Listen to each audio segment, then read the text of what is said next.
everybody. Welcome back to the Resistance broadcast. I'm John. Thank you so much for joining us on this Thursday, July 21st. Summer is heating up, and what a better way to talk Star Wars than with a guest. But with me, as always, is James and Lacey. And our guest is an actor, comedian, impressionist, Star Wars fan in his own right. And if you're a Star Wars fan, you probably might know him best as the best George Lucas impressionist in the galaxy. And if you attended our live event at Star Wars Celebration in Anaheim, you know why he earns that recognition. So welcome to the Resistance Base, the great Josh Robert Thompson. Hey. Yes. I got my blue background. I'm all set.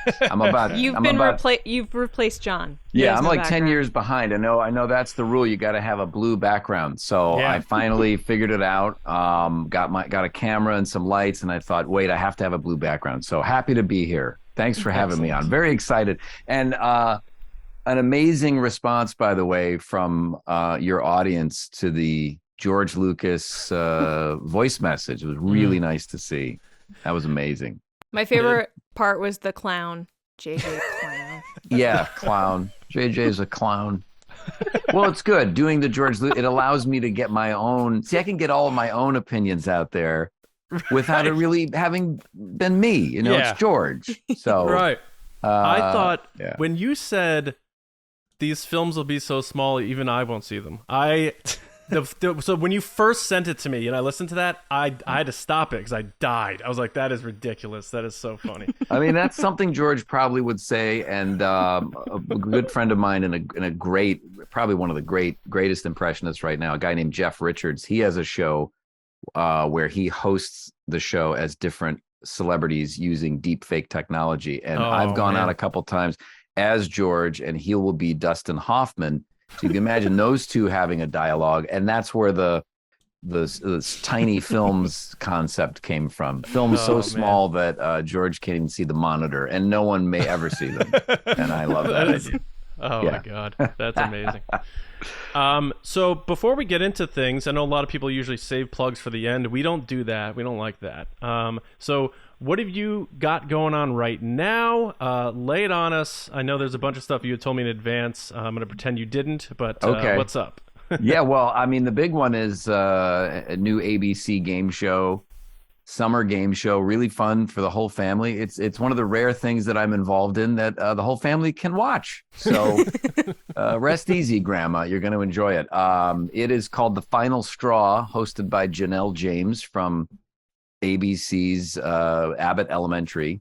And I play Fred. I play the announcer Fred. And you can't see me, but you can hear me. And I say all kinds of crazy things. So it's kind of like...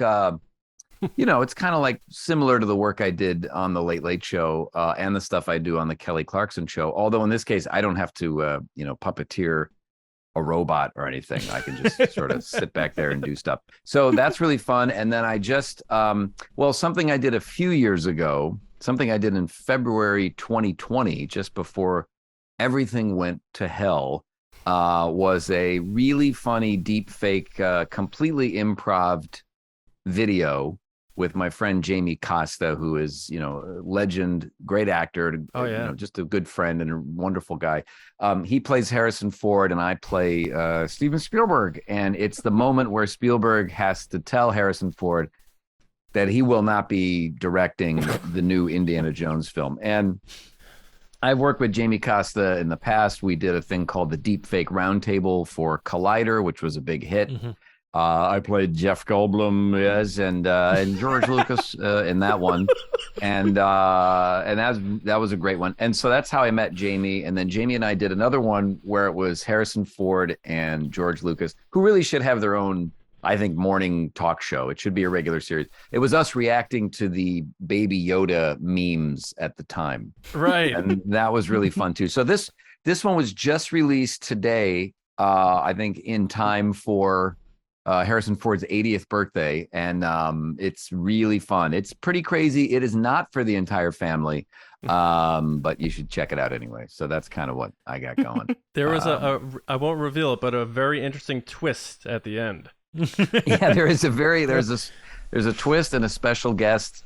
So that's and shout out to Mark Fernandez, who who used to be, running things over at Collider. And, his team of effects wizards did a lot of that, all that deep fake stuff and did it so well. I mean, even a couple years ago, it still looks really great. And then the other things are, I'm doing a lot of audiobooks for Audible. Audible's doing a lot of scripted series now, really cool, dramatic stuff with big celebrities. So one of them is Fish Priest, which is a crime drama, really gritty thriller starring Ethan Hawke. And I play a bunch of characters, I think 12 or 13 characters in that. And then the newest one is Moriarty Devil's Game, which is a Sherlock Holmes mystery.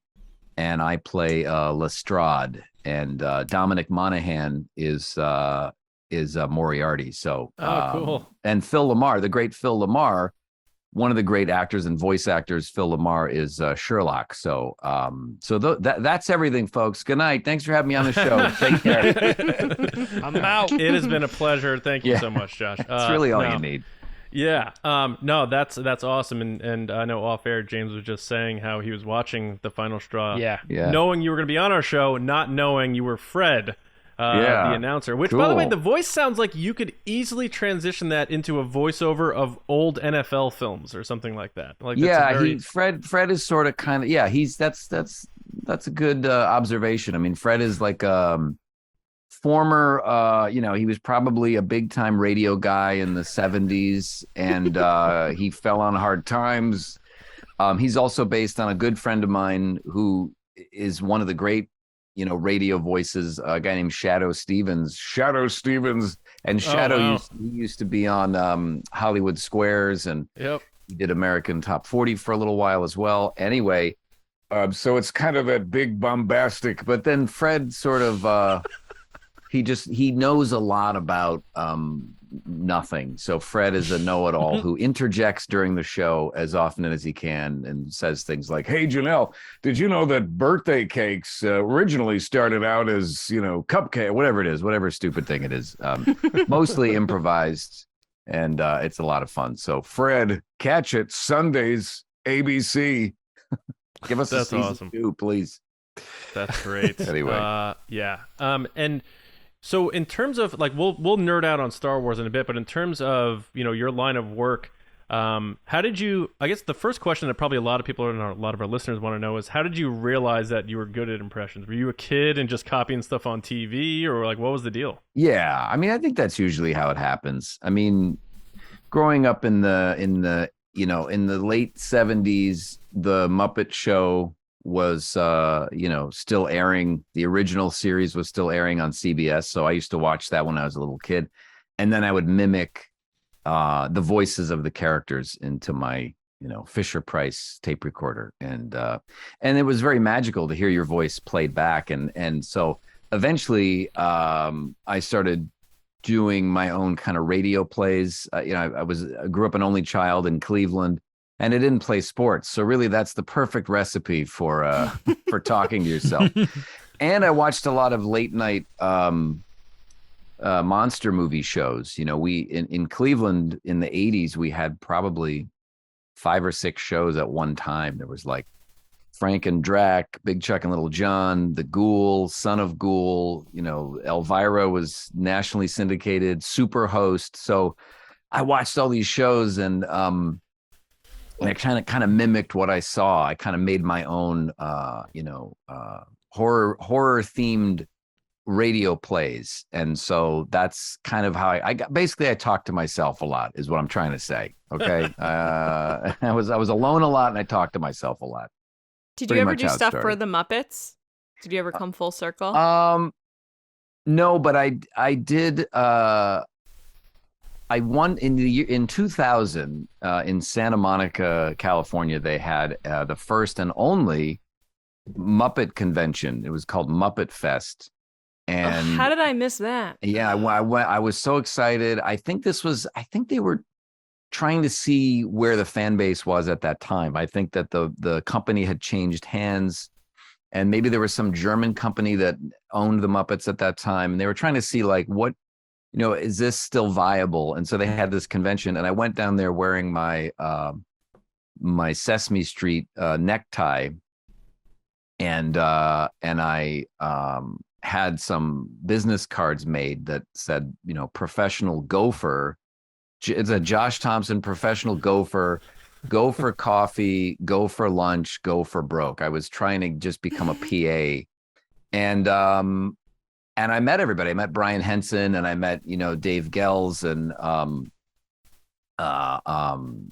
Dave, Jerry Nelson, and Steve Whitmire. So I was just out of my mind with excitement. Richard Hunt, I don't know, Richard Hunt he was no longer with us at that time. But anyway, so you could ask a question. They had a Q&A segment. And so I asked Bill Beretta, who's the guy that came up with Pepe the Prawn, who's like one of the great. Pepe is so right. great. He's one of the great new characters. And Bobo the Bear as well. At that time, I think around that time, there had been a show called Muppets Tonight, which was on ABC. Mm-hmm.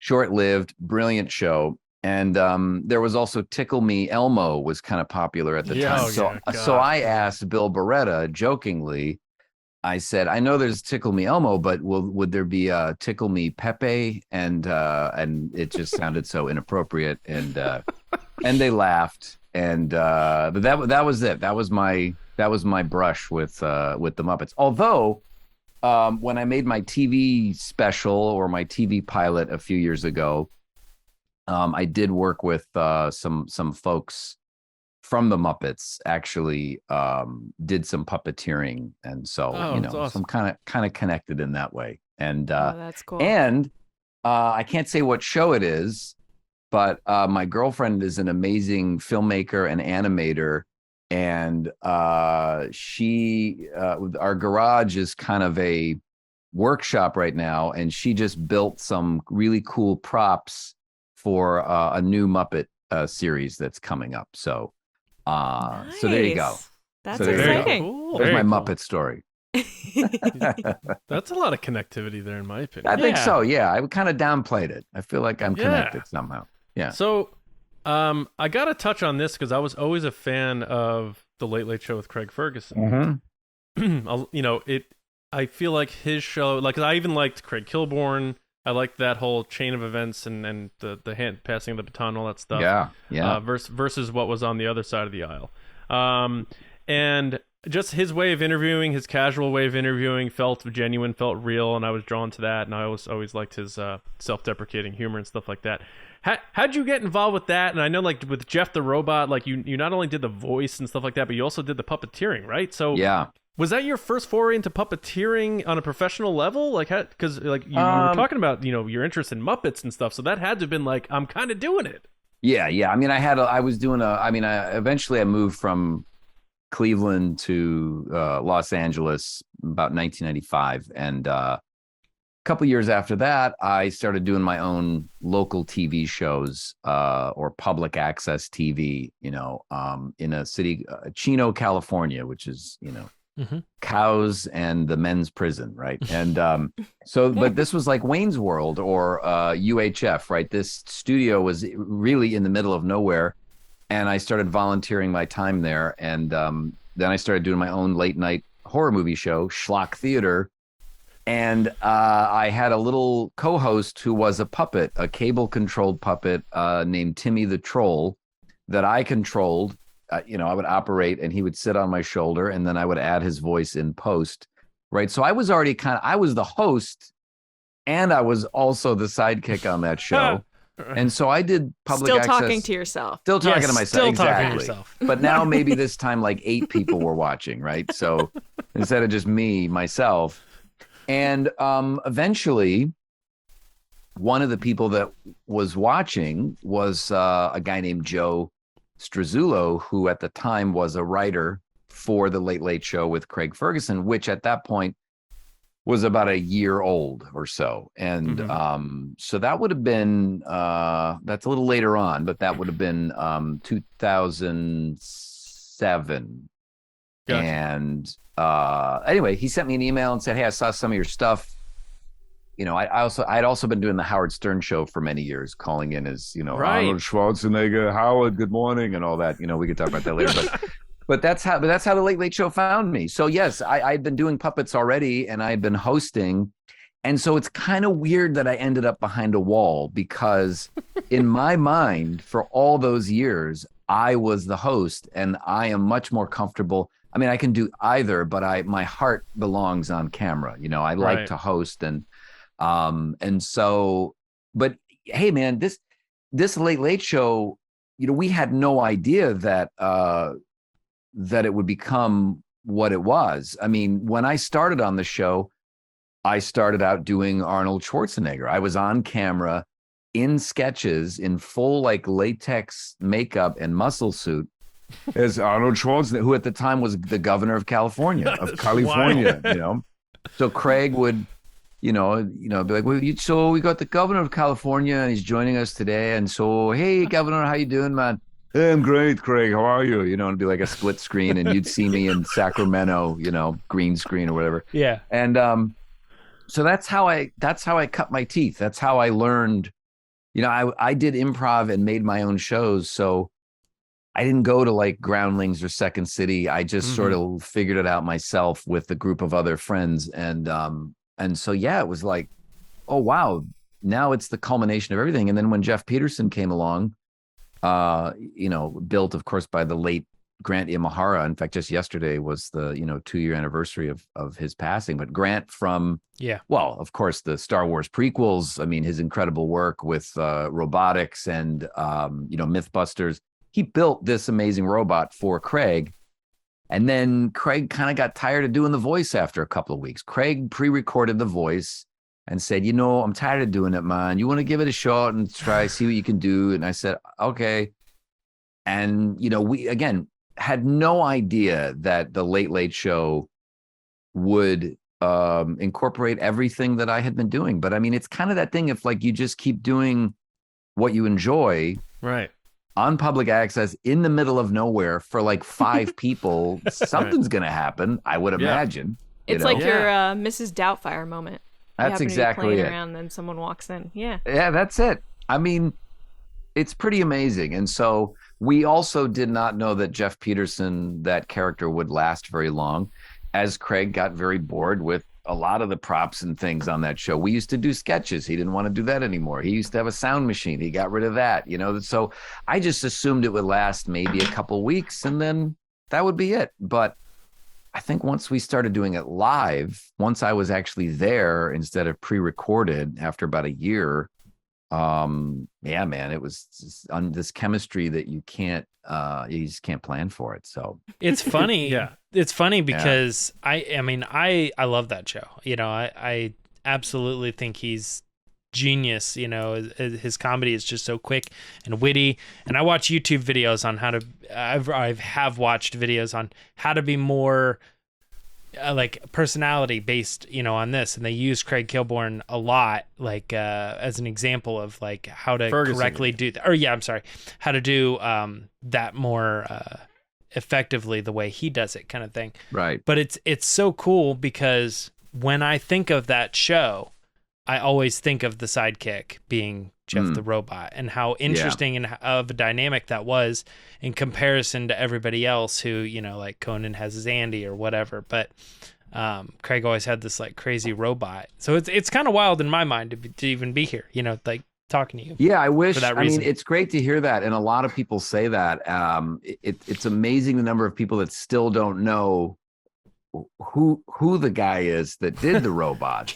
Yeah. But they know the name Jeff Peterson, which is pretty common with characters. You know, people just they love a character. They know exactly who that character is. They have, you know, all kinds of, you know, action figures and whatever that celebrate the character, but they don't really know. But I think that's changed. See, I think now, obviously, with what you're all doing and with conventions being what they are now, and just the way that the audience is so connected with the performers, I wish that I would imagine if I did some kind of convention, it would be kind of amazing to, you know, meet the people. Craig and I did do Comic-Con years ago. I think maybe it was 2014, maybe. I don't remember, but it was incredible to actually meet people. And, you know, when I went to Comic-Con twice as Jeff Peterson at the CBS booth, and I always joke, I always say when you go to Comic-Con, that's of course the first place everybody goes is the CBS television booth. Throngs of people, the 80 and up demographic. Can't wait to get over there. But you know, they made me stay in the booth. The producers at the time wouldn't let me come out, and I was trying to explain to them, no, this is why people come here. I mean, yes, they got to meet Jeff Peterson and take pictures with him, and I was inside this little booth puppeteering and talking to people. But in my heart, I was like, no, I want to meet these people. Yeah, you know. Right. But that's changed over the years. You know, people are just now finding our show. I mean, at the height of the pandemic, and a lot of people were home, and all of a sudden, there were all these people that were going on YouTube and looking at all these clips and episodes of our show and finding it for the first time, and then figuring out that I was involved or that I had something to do with it. So it's amazing. It really is amazing. I mean, to be a part of that show and to be a part of a character like that has endured for this long, you know, it's incredible to me. I feel like Craig has a very specific clip that goes viral like every other year or something like that, and that's the stuff about Britney Spears.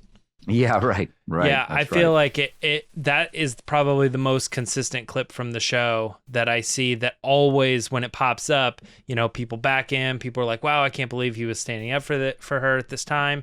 And it always is that thing that revitalizes my like, oh man, I forgot how awesome this guy is. I'm going to go back and rewatch clips and stuff like that. And I imagine that clip alone like feeds a bunch of the other stuff too. So it's pretty cool. I think so. Yeah. And, I think it, you know, it's like anything, you know. I was just talking to somebody the other day about Stranger Things, and how Stranger Things will, you know, they'll use songs of the day from the 80s. And so now like Kate Bush and, you know, Journey and even Metallica. Music. Yeah, but Tangerine Dream and Vangelis, things that I've enjoyed, you know. Now you've got all these young people that are going to go find that stuff. So it's kind of that amazing and they're rabbit top hole. charting on Spotify and stuff. Yeah. Like they're all up on the top charts. Yeah. Yeah, which is that's really cool to see. So I think these things are just out there forever, just like the show, just like, you know, Jeff Peterson, the Late Late Show, and all that stuff. It's always nice, man. It's always You're nice to immortal now, man. You're immortal. Yeah. I guess so. Yeah, I don't feel it, but yes. Jeff always looked immortal. I mean, he's a robot. He's a skeleton. Yeah, yeah. He's out there somewhere in one of his places. I guess he's got real estate. He's always got a place there. Do you not have one? A version of him? That's what I was wondering. Yeah, it's you know, one day I'm gonna write a book about the show, because you know. Well, anyway, for me, it's a different, right? You know, it's like there's a lot that went on there, but there were two of them. There was one that was in the studio always, that was permanently there. And then we had another version that we took on the road when we would do shows from like Scotland or Paris or whatever. So yeah, I know that Craig has, you know, the main one. In his place in Scotland, but I don't know where the other one is. So the legend is he travels the world even now, and but maybe someday. But we gotta get you that, Jeff. That's somebody find that. You know, it's all right.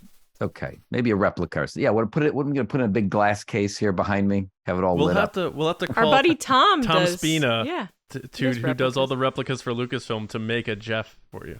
Oh, that'd be cool.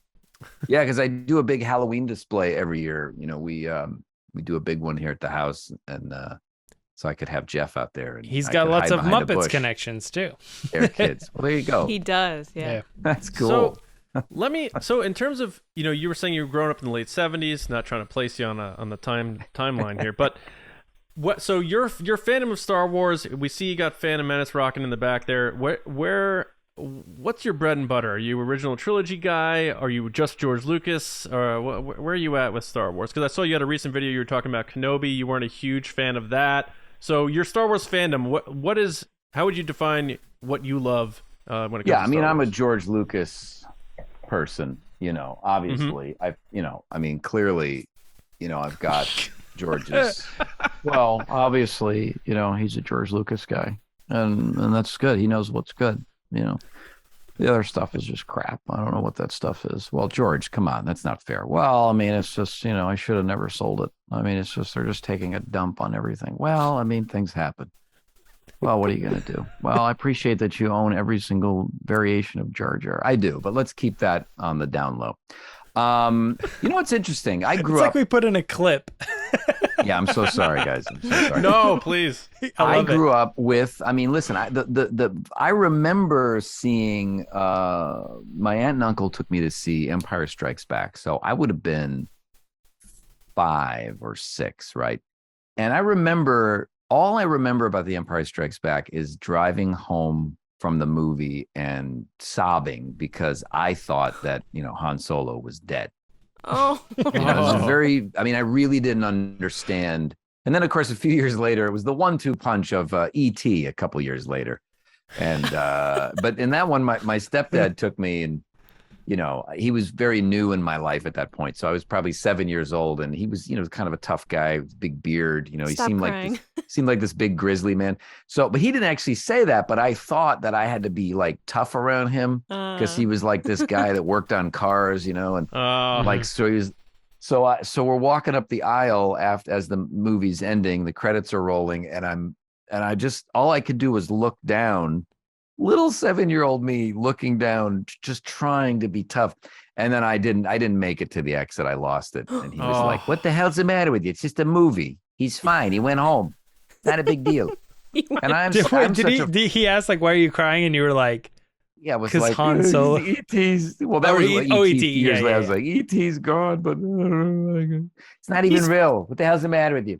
He's fine. He went home. Yeah, he went home. Who cares? I'm so stupid that Entertainment Tonight had just started around that time, and it said, their initials are E.T. So for about 2 weeks, I would sit by the TV every night at 7:30 p.m. watching E.T. the show, thinking that it was a show devoted to E.T. and waiting, like maybe they're going to check in with him and let us know how he's doing. Nothing, just a bunch of crap. So your stepdad's from Long Island, clearly. Yes, I don't know where that accent comes from. Josh, come on, get a job. So even at 7, Josh, come on. No, but I think so. It's interesting. So that's the first one I remember. Empire Strikes Back. I very much remember the lead up to Return of the Jedi in 1983. I mean, because there were exclusive action figures. My friend in grade school, Adam Perez, had every action figure. He was that kid. He was the kid that had every single one. He had them all, right? And he even got the special exclusive Emperor Palpatine figure, which you could only get with 500 proofs of purchase or whatever. Of course, he had them all. Right. And we would sit and look at this figure, and the movie hadn't come out yet. And we were just marveling over, who is this guy? How does he figure into all of this? Right. So I was around back then. Weirdly, the ones I've watched the most are the prequels. Those are I've seen them now more, and I grew up with the original film. I've seen the prequels way more than I've seen the originals. Now, That's why what do you think that is? I always said that the reason that was the case for me is because I felt like I knew the sequel trilogy in my heart of hearts, but the prequels to me, I was like, maybe there's this other angle, this other detail that I'll pick up. If I rewatch it, like I'll learn something new. It'll be greater in my heart if I spend just a little bit more time with it here or there. Did you feel that way, or is that why you ended up rewatching them? I think like you're choosing that one over the sequels. Why, or the originals? Well, why? I always wanted, filmmaking is one of my other great passions, and so one of the things I used to watch were the really old serial pictures like Buck Rogers and Flash Gordon. But I started to figure out, as you get older, you start to learn about the people that you admire. So I started to find every book I could, everything about George Lucas. And I started to learn, as we all have, that, Akira Kurosawa's Hidden Fortress was an influence, and the samurai, culture was an influence. And then there was this Flash Gordon thing, and so I watched Flash Gordon, and the the gaudy sets and costumes and the way that the dialogue is delivered and the look of the ships. And so I think that George perfected that with the prequels. I think that he was always trying to make that Saturday morning, that matinee 1940s thing. I think that's all Star Wars ever was to him. And so to me, the prequels are so close to that. And I don't know what it is. And they're also really George Lucas. I mean, like, he'd made all 3 of those. He directed them, warts and all. And George just has this certain style that is unmistakably George. And I think it's very endearing. And I just love that I don't know, maybe it's just someone, like, as an artist, as a creative person, I just like that somebody had an idea and did it their own way. You may not like it. You may like some things, but it just doesn't matter at the end of the day. That's, we've been going through this since the special editions back in 97. I mean, come on. Right. Everybody got upset then, and then they all went and saw the prequels anyway. So it doesn't matter. We really love it. Same thing with Crystal Skull with Indiana Jones. Very oh my God, it's pulpy the best. And yeah. Again, Crystal Skull is as close as you can get to that style of film. King Solomon's Mines. Like, it's just right on the nose. It's so much fun. It's like you're reading an old comic book about, the Red Scare and, aliens in the 1950s and the Cold War. I mean, yes, it's weird. It's weird because Indiana Jones is in the middle of that. Right. And yes, there's some, there's a lot of prairie dogs, which I think is great. Every time I see prairie dogs, and that's even in the thing I did with Jamie Costa where, Spielberg says, well, it's very exciting because George wants to do a whole movie with prairie dogs. So I think Indiana Jones 5 is going to be prairie dogs. And he's like, I don't think so. It's just, that's George probably would, if he could, make an entire film about prairie dogs. I'd see it. And Josh, you know what? You do the hands together thing that Spielberg always does. Yeah. Like, you don't just do like the deep fake fine. It looked great. But that he does that, and it's just like that's such a part of the impression. And like your Goldblum with the spider hands and stuff, and just like.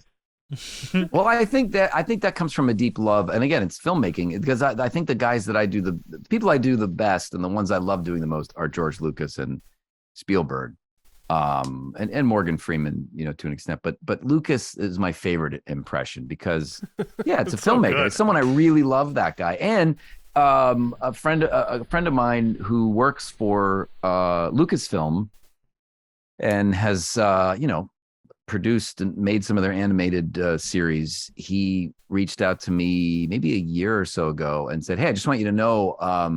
I couldn't believe this, man.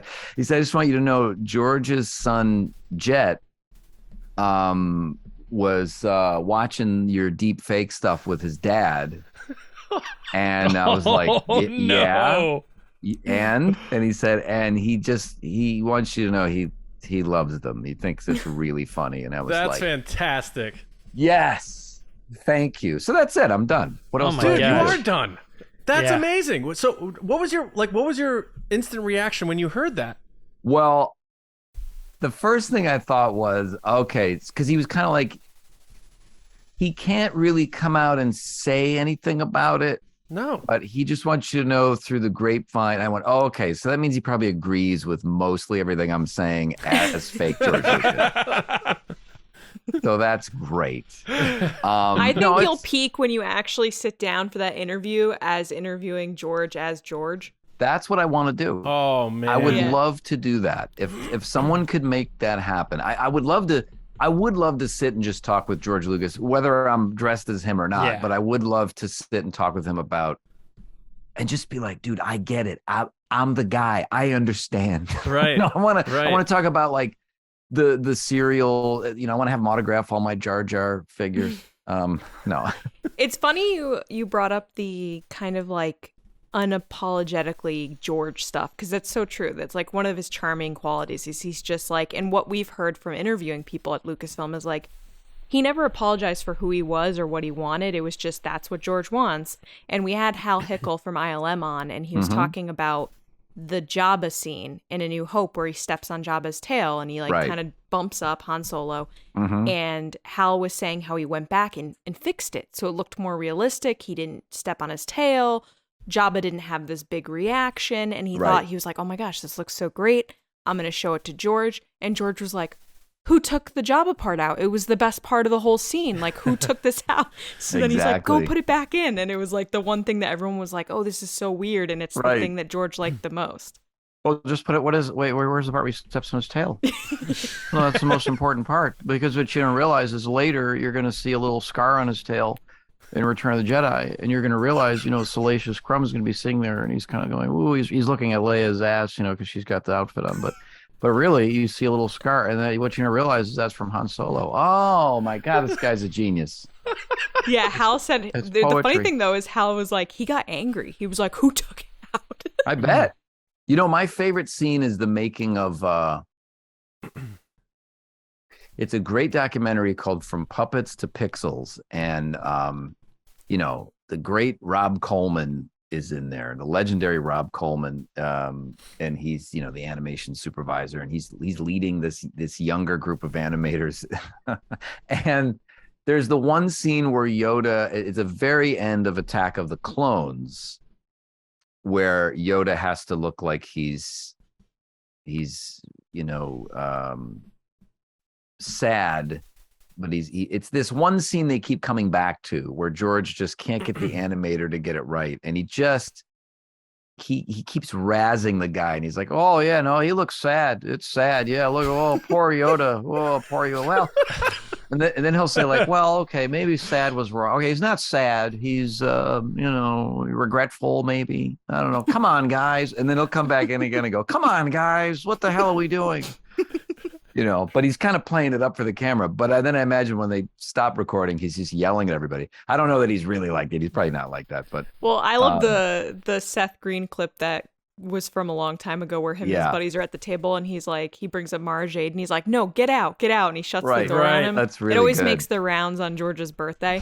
But Yeah. the funny thing is, we talked to J.W. Rinsler, and George really didn't like Mara Jade. That is actually true. Wow. Yeah. And he doesn't like Yaddle, is what we also know. So it's just funny that he has these things that he's like, nope, not talking about it. I don't want that.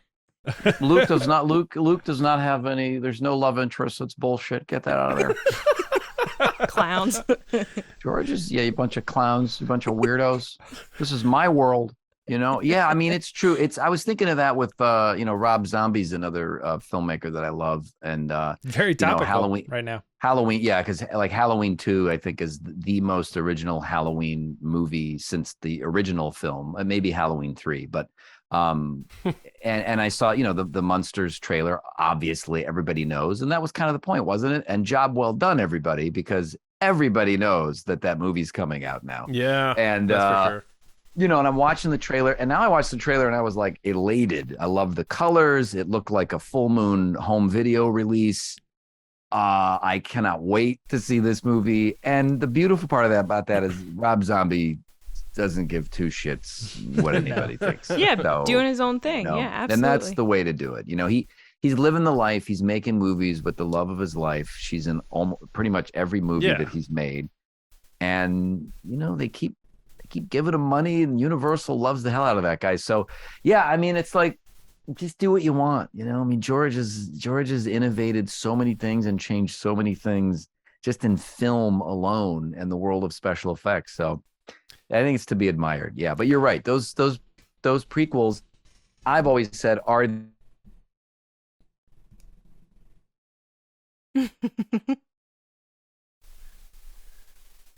films. I think those films are the I would be prequels. remiss if I didn't ask you about your time with Howard Stern, because I grew up in my mom's car listening to K-Rock 92.3 and Howard Stern. She was a huge Howard Stern fan. She loved his interviews more than anything. Now, you got their attention because you pranked Good Morning America as Arnold about something. Was that what it was?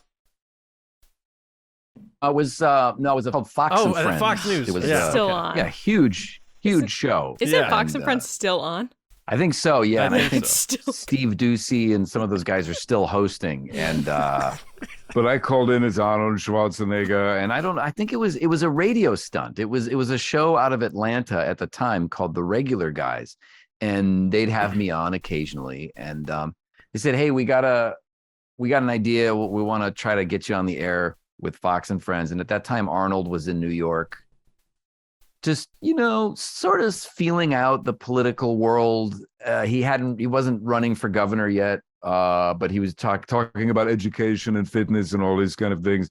And so somehow I got on the air because I just kind of was doing a very casual, real Arnold, which I learned from the Conan the Barbarian DVD. I was working at Blockbuster Video at the time.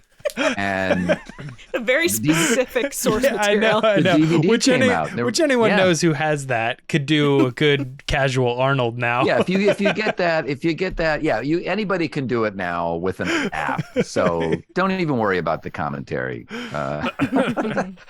But I listened to it over and over again, and just the way that Arnold would talk was, he was so funny. He's such a funny guy. And it wasn't like, get to the chopper and all that crap. That's the movie stuff. Yeah. But in this, he would pause and smoke his stogie, and he would say, "This is the great scene where I'm making love to the witch woman, look at her nails growing and her fangs and all that." And then he says, "We don't have these effects on women anymore, do we?" Exactly. Just stupid shit like that. And you'd go, what is this guy? My favorite thing he does now is him riding the bike behind his mini horse is like the best thing on the internet.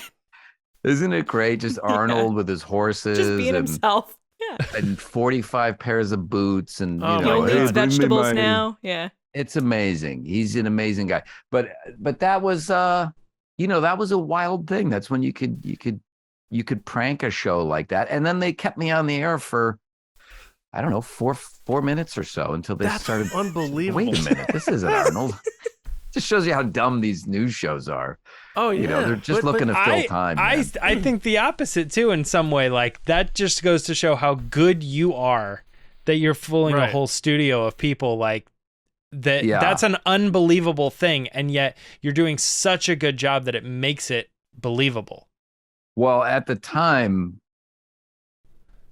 I mean, I appreciate that's very nice of you to say. I think if you listen back at the time, the impression sounded so different, but it was good enough, and there was no YouTube. I didn't have to compete with 7,000 other people on TikTok who can do the exact same impression. You go, well, what's the point? So thank God it was at that time.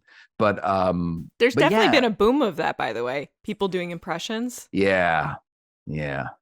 But the thing about it you're is, like, I noticed. So I gotta say this about impressions, because I think, like, in my opinion, you could do a voice. Everyone does like a Christopher Walken, and everyone does the Arnold, but they do like the Arnold. Exactly. But you not only do the nuanced, like, I'm eating breakfast Arnold, like what's Arnold doing when he's reading the newspaper. Mm-hmm. It's the content that you come up with. All these people, like, they do these impressions for three seconds. Right. They don't really say anything.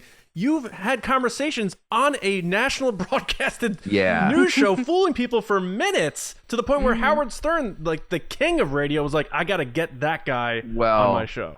Yeah. And shout out to Tim Conway Jr., son of the great Tim Conway, who was part of the Carol Burnett show. And, I got to know Tim Conway Jr. a little bit. And he hosted a show in LA called Conway and Steckler. He did a show with Doug Steckler, who was a writer for SCTV, one of my other, favorite shows as a kid. And so somehow I would call into their show as Arnold, and they really enjoyed it.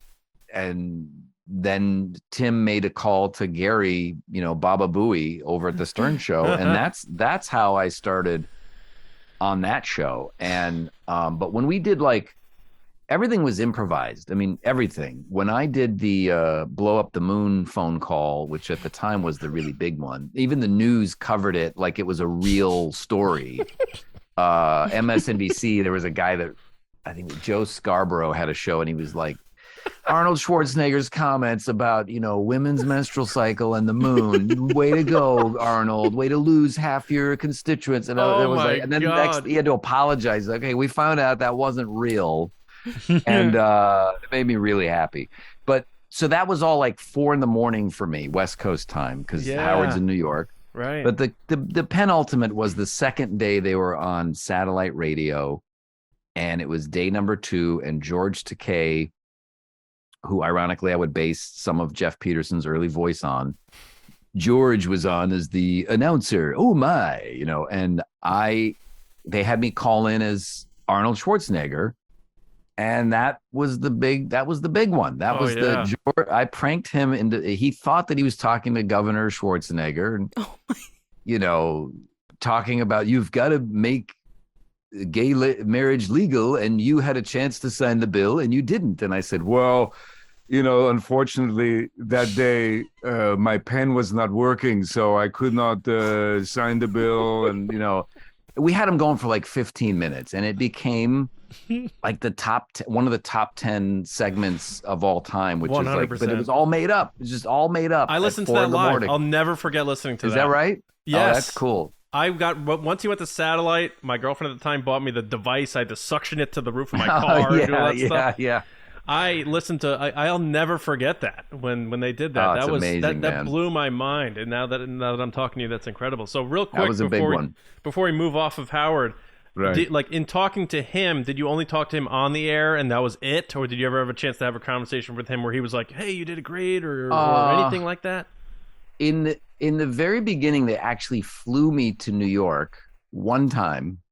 And they put me up in a hotel and I was part of a game show segment where you could win a date with this adult film star. It was Tabitha Stevens. Oh, right. Yep.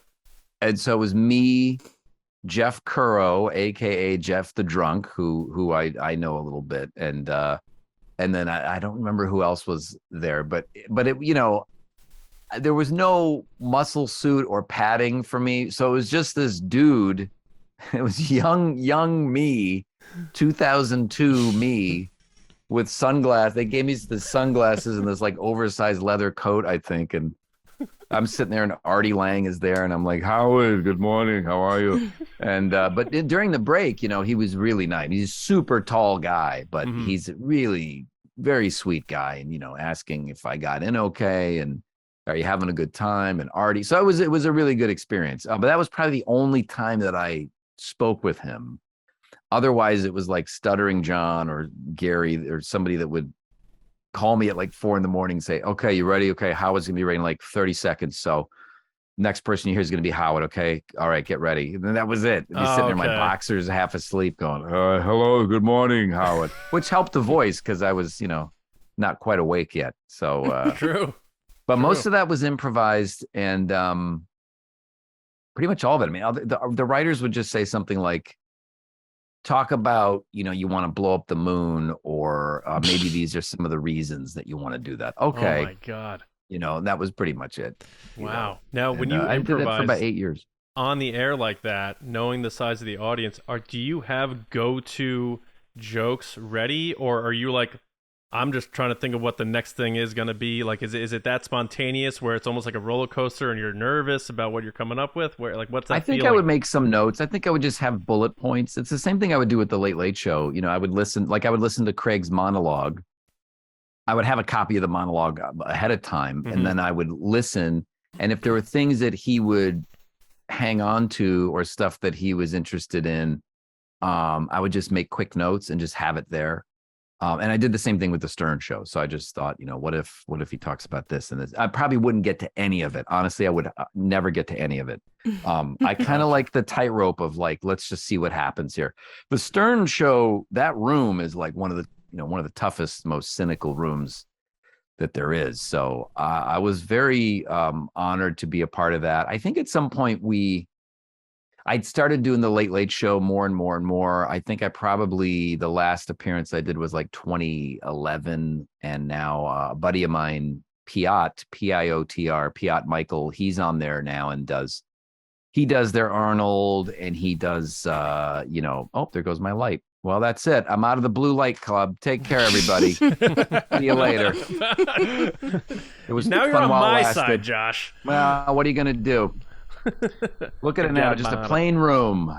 Nothing left here to see, folks. You still got Phantom Menace cooking, though. So yeah. Right. I know. What's going on? Well, listen, look. Oh, yeah. Go on, Anakin. Go walk around for a while. There's going to be 5 minutes of you just walking around. It's going to be very boring.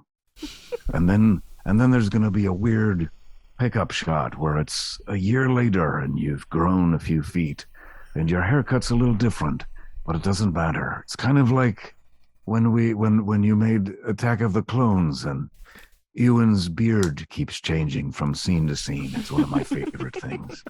The midichlorians got in there, constantly telling us the will of the Force. Go on, boy, go on. Walk into that all red room with the carpeting on the ceiling and the floor. Go ahead, boy. 5 minutes of politics. Enjoy it. There you go. I'm just watching the movie now. Oh, here comes this guy. Who's this guy? He's always pissed at Panaka. General Panaka is never not upset. He is. That He's always guy- telling people what to do too. No, hell no. We will not do this. You're crazy. No. Turns out Panaka was 100% correct. I do not like this. This is not a good idea. I Huts said are it. gangsters. Bullshit. He joins Yeah. the Empire.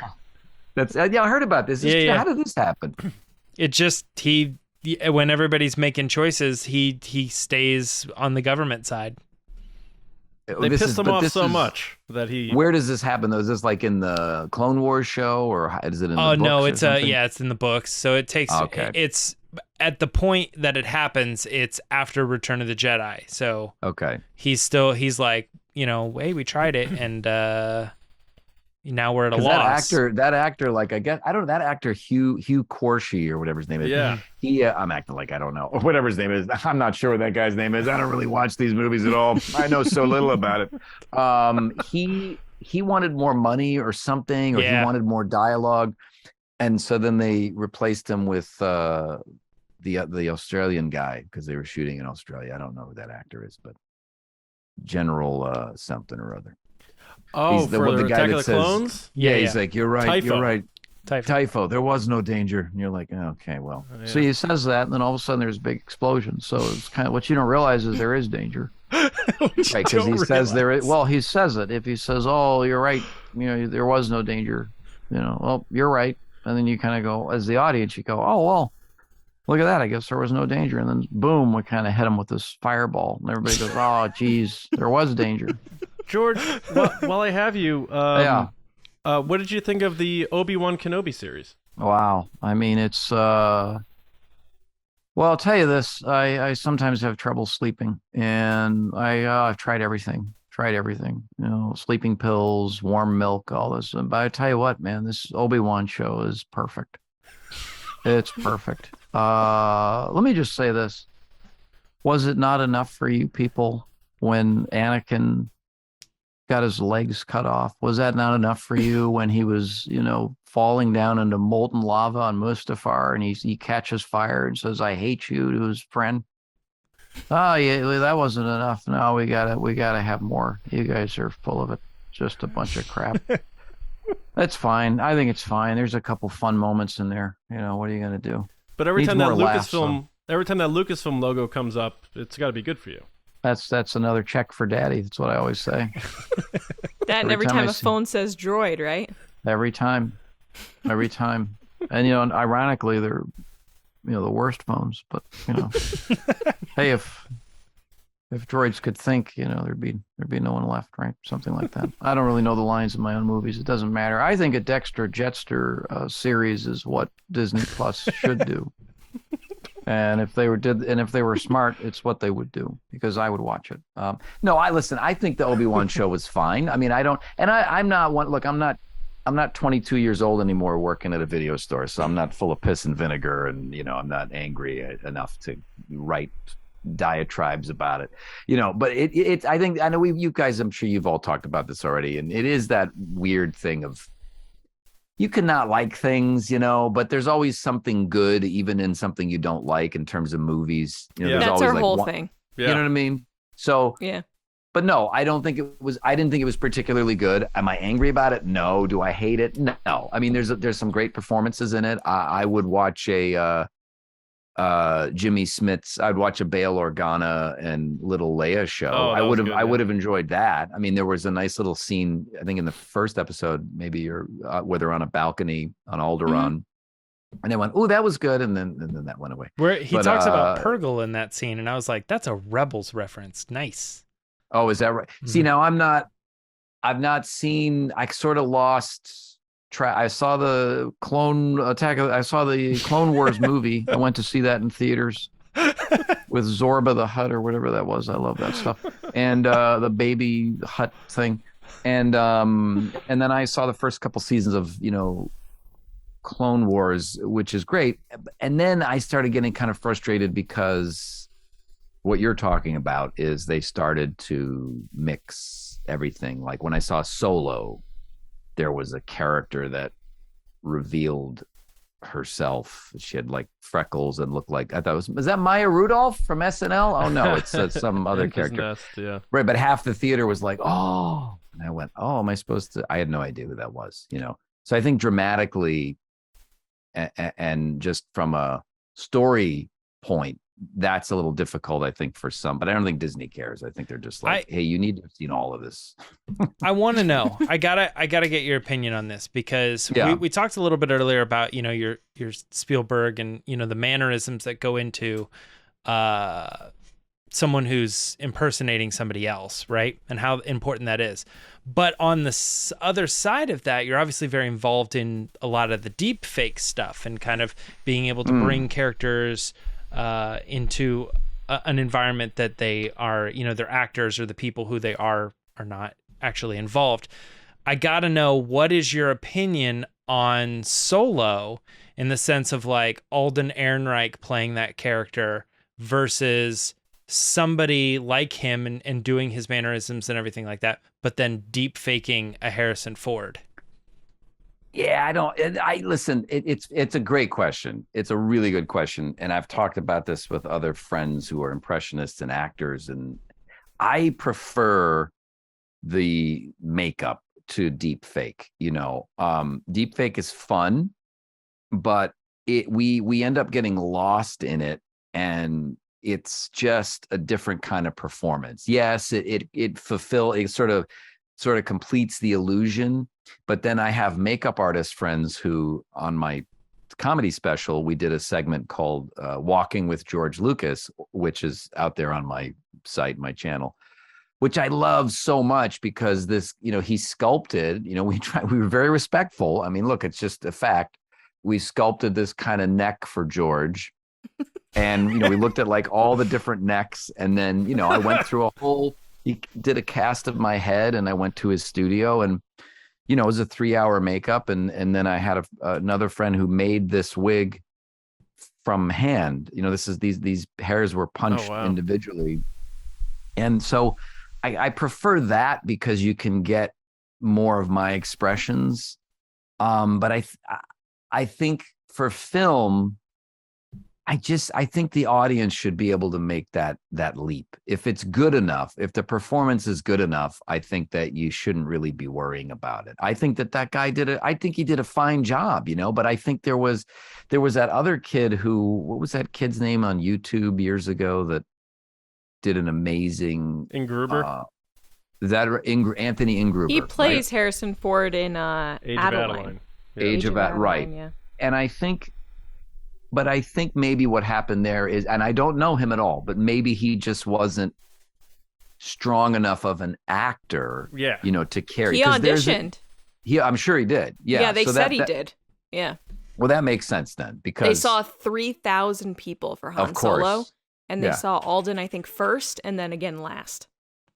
Yeah, and it makes sense because he does a great impression, of Harrison Ford, Anthony Ingruber. Yeah. But he just probably didn't have, who knows why. You never know why. Also the other guy was coming off Coen Brothers film. So right. He just got a little more. Yeah, he's got more experience. But I thought he was fine. I mean, I think the movie was okay. I think it would have been found a better home on like Disney Plus. I think it felt more like a stream, like a series. I think and it's one of those things, just like Obi-Wan, if you know the history of the show, which you do, you go, oh, okay, I can see what happened. There were supposed to be 3 movies. and then Solo didn't do so well, so then they kind of went, oh, let's fix Yeah, it, and so right. that's always a mess. You Right. know, you can't tell stories. I that mean, way, Ewan so. was at the premiere for Solo. Like, they were probably gearing up to be Setting like, it up, here it yeah. comes. Yeah, that's unfortunate. It's unfortunate because it was a good idea, you know. I mean, part of me is like, I don't want to know all these stories. I don't need to Right. know everything. But then the other part of me just looks at it as like not the old expanded universe stuff, all those novels that, I mean, hell, there was a book I remember about, you know, it was Lando Calrissian betting on some races, but it was like, the scene was like it was just, instead of horses, it was like blobs. It was like gelatinous blobs that were on a racetrack. And I'm like, well, this is going off the rails, but that's also very George. So, Yeah. and remember the rule used to be from Lucasfilm, and I'm reading these really crazy Willow, the Willow books that are very hard to find.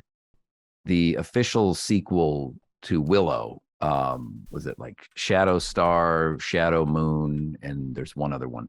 They were written by Chris Claremont of the X-Men comics and George Lucas in the mid-90s. And Lucasfilm had one stipulation, was that they couldn't have any of the other characters in there except for Willow and like two of the brownies and Elora Danan, you know. And then at the last minute they went, okay, you can put somebody else, you can put everyone else in there. George used to have a rule where you could do all these comics, you could have all these stories, and they had to sort of skirt around the main saga. You can talk about like what Luke maybe has a garden or something, and you know, but don't get anything else. But now it's like they're just outright telling the main stories. I think that may be the issue I had with Obi-Wan, because it was like, oh, this is like, it's different from Mandalorian, obviously, because it's directly connected to everything. So, you know, you're playing with fire, guys. You're playing with fire, you know. And that's, but, you know, that's fair. Like I'm a big fan of Solo because I'm a big Lawrence Kasdan guy. Yeah, sure, yeah. Ron Howard, George Lucas actually directed Absolutely. one shot. You know, John Williams still did the theme, so it's still. And I think it was George Lucas's idea to do a Solo movie. So I think the three of us love that movie. I understand the criticisms, and that's called. It's fun. Yeah, having an adult discussion and with nuance, which doesn't exist that's what online. this is exactly. Yeah, right. I have to ask you, because you mentioned what ifs before. Do you mind if I toss a few what ifs at you about potential changes that could have happened if other people played certain characters in Star Wars? Sure. Okay. So you talked about Arnold Schwarzenegger before. Right. Big guy, bodybuilder. You know, David Prowse, also bodybuilder, played Darth Vader. Right. What would the governor, Arnold Schwarzenegger, sound like if he had played Darth Vader? So Arnold Schwarzenegger comes in and he's auditioning for Star Wars. Okay, well, this is fantastic. This is great because with the black, with the helmet and all this. First of all, I would like to do it without the helmet because they will not see me, so they will not know. They will say, I don't know who is under there. So, okay, if you could just read the scene. Okay, George, I will get to it. Who the hell are you? What have you made? Some stupid movie about the future and a dumb movie about teenagers who all, by the way, all those teenagers in the American Graffiti and all this, they look like they're, 35 years old. So this is the bullshit. All right, just please read it, or we're going to have to ask you to leave. Okay, this is from Empire Strikes Back or something like that. Yeah, this is a scene where you're telling Luke something. I can't tell you what's happened. It's a secret. But boy, when you find out, it's going to knock your socks off. But you're just telling Luke, like, come on, man, be part of my evil group or whatever. Just do it faster and more intense. There's no escape. Do not make me destroy you. Luke, you do not yet realize the importance, you idiot. You've only begun to discover your power. Join me, and I will complete your training. You know, you're very flabby, but with training and with bodybuilding, you can be in the Sith. There's a lot of bodybuilding and training and weightlifting, but you'll be looking great. With our combined strength as bodybuilders, we can end the destruction in the conflict and all this, and we can bring the order to the galaxy and orders things. Because right now it is a mess. The galaxy is a total mess. Look at it out there, out the window. All total mess, all the destruction. Where are you going, Luke? That was all right. Well, we'll call you. That was great. Oh my God. That was awful. We're not going to have him. This guy's terrible. He's never going to make it. But George, what if Frank Oz got called in by the Muppets and just couldn't do Yoda? What if maybe a young, late 20s Jeff Goldblum came in to be Yoda? Would that be something? Okay. Well, this is hi. What's your name? Well, yes, Jeff. Oh, hi. Yes, hi. I remember she was did wardrobe. I was in Annie Hall. Yes, hi. Jeff Goldblum. Yes, for Yoda, which is now what is he a frog? Is he is he an insect or what is he? What is he? How? Why? Ooh, where? When? Okay, well, he's sort of a frog creature, and he's kind of been banished. He's kind of hiding out. He's a hermit, and he's sort of training Luke here. And what you don't realize is he's a Jedi Master. What you're about to find out is he's a Jedi Master, and he likes little snacks. He likes cheese sticks. Oh, cheese sticks, yes. Oh, I love cheese sticks, yes. With a little sauce, of course. Yeah, so he's eating one of Luke's fried cheese sticks, and he tells him something. So just go ahead. Okay, yes. Size matters not. No, look at me. Yes, look at me, because you judge me by my size, do you? It says here. And well, you should not, for my allies, the Force. Yes, the Force. It's powerful everywhere. Ooh, there it is. It's all around. I can feel it. It's tingling. Ooh, life creates it, makes it grow. Its energy surrounds us and binds us. Luminous beings are we. Yes, we're glowing, not this crude the flesh, yes, crude matter. Oh, George, you're so good with this, the writing, the prose. You must feel the Force around you here, between you, me, the tree, the rock, sure, my shoes, your pants, the camera, whatever's there, yes. Even between the land and the ship, yes, the ship. Mustn't forget the ship. How did I do? I felt good.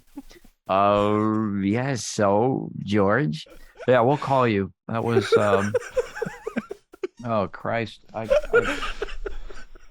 oh God, just kill me, Mr. Lucas. I'm sorry. Please, no more. One more, Mr. Lucas. One more.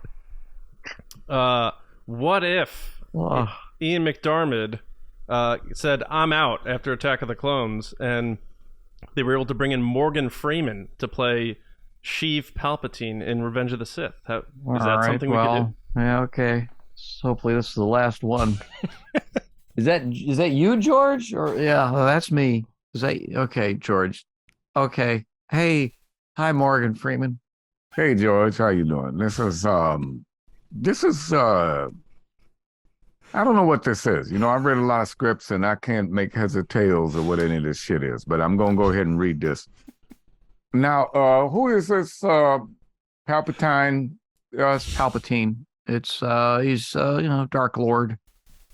Well, at this point he's not a Dark Lord. He hasn't revealed himself, but he in this scene he's kind of telling a fable that's actually directly connected to himself and his mentor, so to speak. My mentor was Joseph Campbell.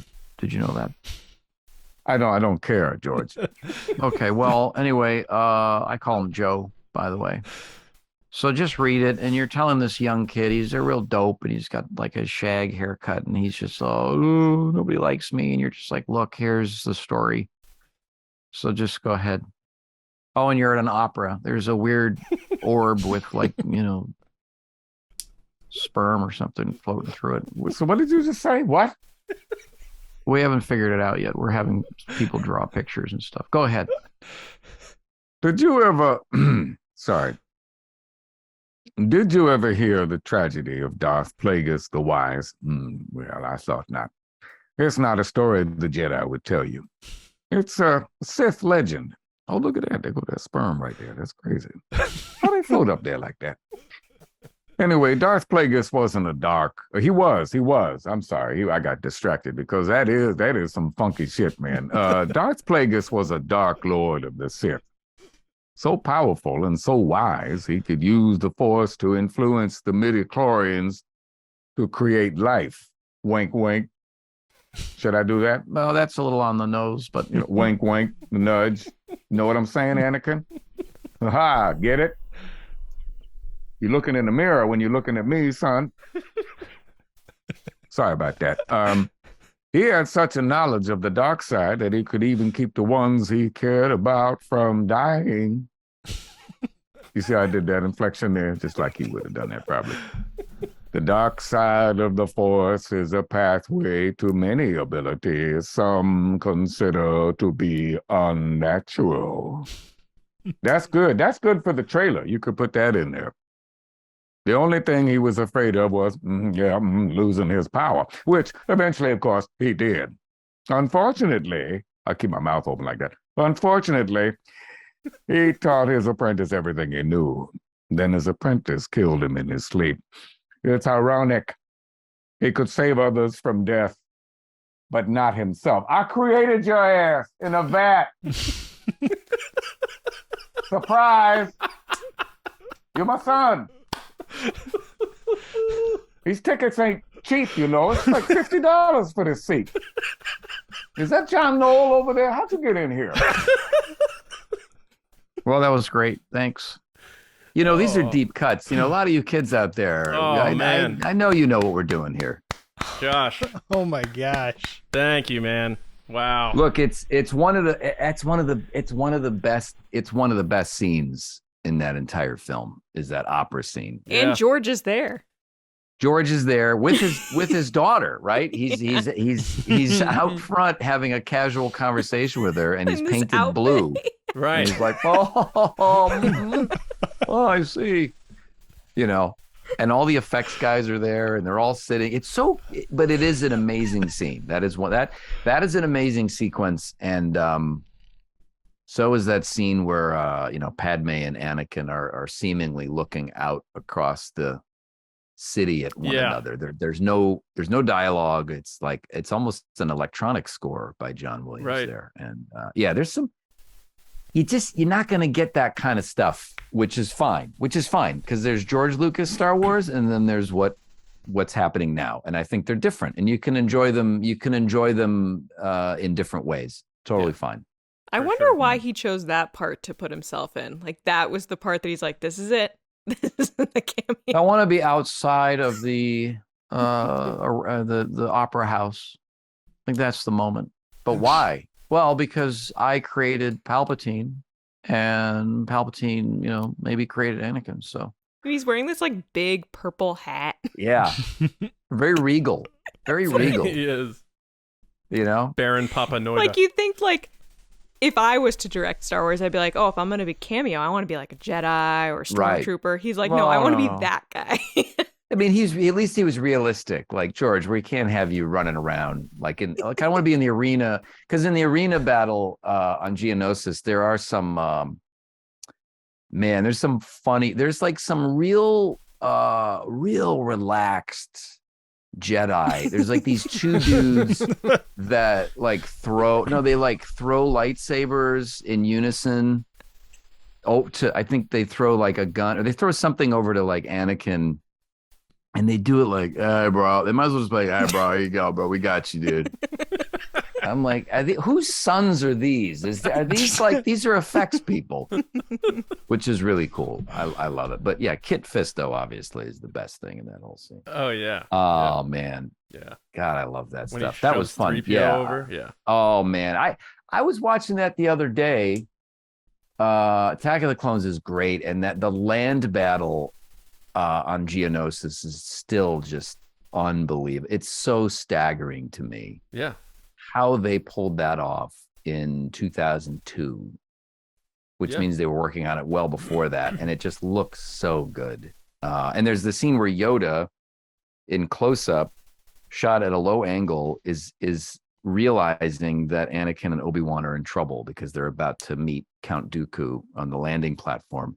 And that animation in his eyes, it looks like something that's tangible and real. And then you've got a fully CG trooper, a clone trooper, talking to Yoda, and Yoda's thinking, and then he says, "Bring me a shot." I mean, it's brilliant. That's brilliant stuff. Yeah. I like those weird moments. Around the survivors, cool. a perimeter create. A perimeter create. That's right. Yeah. And it's funny because, Attack of the Clones probably my least favorite Star Wars movie, but I still love it. And if anyone who doesn't like Star Wars makes fun of it, I will fight you. You know what? It's like one of those things. Like, I can make fun of it because I'm here when I want to, but you can't. You make fun of my movie, It's a good one, man. I have Phantom Menace, if you'll notice back here, in black and white. And that's a really cool thing to do also with the Indiana Jones movies, because, these were, as we were talking earlier, all influenced by these old black and white films. And when you watch it this way, it's incredible. It looks like it's from the 40s, and it just plays completely different.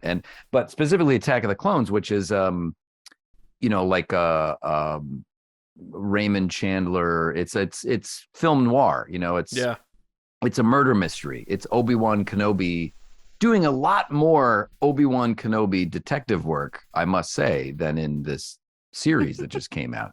Sneaking around and on Geonosis and watching Dooku having his meeting with all these crazy people. The robot guy that's like the robot guy who's like, "Oh, so the Techno Union Army," and I mean, that's just so. Well, it'll be kind of funny if he's having trouble translating himself. And George, we're putting it in. We love it. I wish I knew what George was thinking about that pear scene, because that's, I think, one of the funniest scenes in Star Wars to me, and it's not supposed to be, and it's just one of those things. I mean, when I saw that, so was 2002. Especially because she goes from "Don't look at me," and then she's like, "I'm in love with you," and I'm like, "Wait, of course." Well, she always wanted to be with Anakin. Well, she also, she's got problems of her own, because also Anakin's like, "Hey, I killed all the women and the children," and she's like, "Well, here's some milk and cookies. Let me give you a hug." But isn't that the thing? I mean, I think that in a very melodramatic way, that George's sort of, melodramatic, over the top way, which I love, it goes back to the, American Graffiti, the, loving the bad boy, that's Anakin's like the ultimate bad boy of the universe. Yep. I killed women and children. It doesn't matter, baby. Let's, ride off into the sunset. Wow. I like how when you say he's the ultimate bad boy in the universe, Darth Maul, the doors opened up behind you. And Darth Maul's standing there right behind you, ready to kill you for that opinion. And then cut in half very quickly and easily. Yep. I think the only thing that I have a problem with I love Mandalorian, though. I think Mandalorian's doing some really interesting stuff. And to an extent, I really like Book of Boba Fett, because I love Robert Rodriguez, and that's another guy like George Lucas that just does it his own way. I mean, there's nothing. I loved his stuff.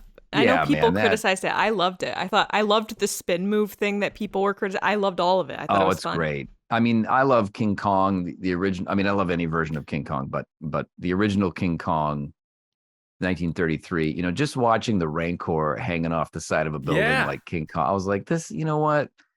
This is great. That was my favorite episode. Yeah, it was like a kid playing with action figures, really. Right. It was awesome. And but I think that I think Obi-Wan sort of veered into it looked like a CW show. It looked like Star Wars if it were on the CW. So it started looking a little too conventional for me. It's doing the thing where it's starting to make Star Wars too conventional. Star Wars should be a little weirder, I think. I am all for weird Star Wars, Yeah. and I feel like the newer stuff has lost the campy fun moments at times, and it gets really too serious for itself. But and then that's why fans Mandalorian take it very seriously, and they're like, this is so serious, and the lore and the whatever. And I'm like, I grew up with a giant slug that was going ho ho ho, and I thought it was the best thing ever. So no, exactly. No, you're right. You're right. I think that's why I love Amy Sedaris, and that stuff with Amy Sedaris and the pit droids is the perfect complement to the prequels, and the fact when they rebuilt that ship. The Starfighter, I had tears. I was more moved by that than anything in Obi-Wan, and that's the truth. And that's crazy because when I saw Phantom Menace, I was that was 1999.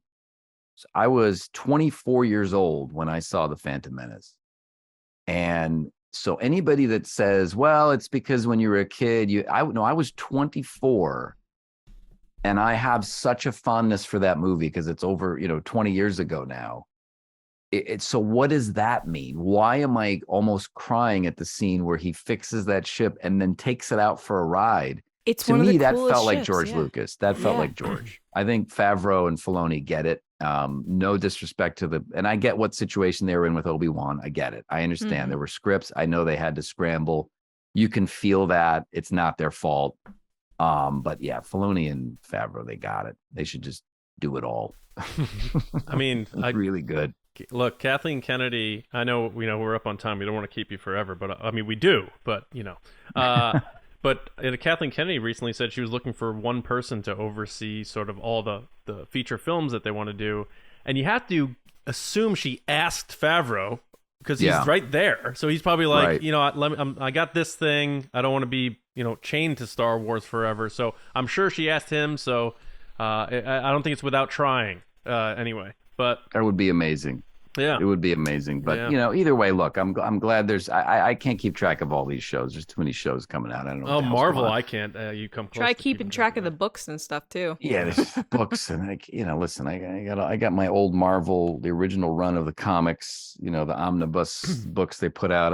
It's enough. There's like a big green bunny rabbit and Han Solo. Look, it's enough. I can't. But I am excited about the thing. I am excited about is the ILM documentary coming. Light Magic, yes. That's great. Yeah, I have really thrilled. I had a chance to view that early, and I put a review out. This comes out this past Monday. I put a review out on it, and Lawrence Kasdan is my guy. So the fact that he directed that, and at the panel at Celebration, he said the reason why he did it was for his grandchildren. To bring the new generation into the spirit of collaboration without ego, without competition, and to work with practical things and not be trapped with the limitless budget of we can think it, we can do it. It's let's find a solution to make this thing work. And the fact that he said that's why he made it, all that spirit is in there. And learning these things about these people that we've regurgitated Empire of Dreams a billion times to people to show how much we know about Star Wars. This is another one to be like, whoa, Dykstra was talking like that. They were doing this. Mm-hmm. It's I just really love how happy George special. Looks in all the clips. He does look very happy in this. Yeah. Well, that's because I don't have to be making this crap anymore. I can relax and take a vacation. Wear some shorts. Oh, it's so nice. Yeah, I'm making all these little films that you'll never see. But life is beautiful, man. I'm sitting on $4 billion cash. I don't care. What do I care?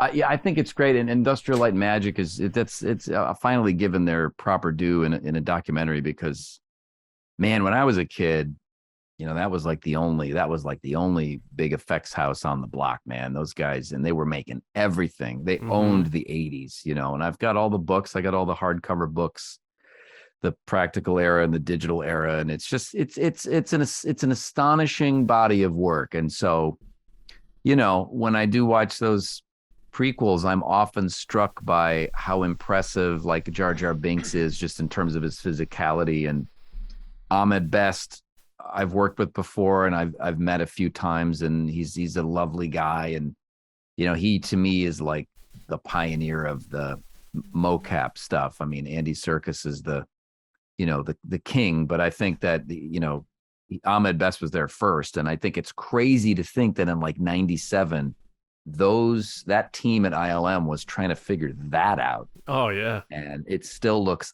amazing. It's just crazy to me how good it looks, and I'm excited, man. I love that stuff. Just wizards, man. Yeah, and just wizard. preserving... They're so wizard. So wizard. Come on, George. What? It's funny. Little kid, he says it. He says it's like, it's so cool, Yeah, I mean, what the Mandalorian says it, right? Doesn't he say? Yeah, say it, in the Starfighter when it takes. I mean, off. that blew my mind. He was like wizard, and I went, okay, that's 100% Dave Filoni tossing that one in there. Oh, that's so good. Yeah, it's so good. I'm excited about that. I'm excited about the Ahsoka show as well. I think that one's going to be really good. But what do I know? I don't know anything. Just a guy sitting in my room with no more blue light. Come on, guys. The blue light fixed. One of these days you're going to be doing Filoni's.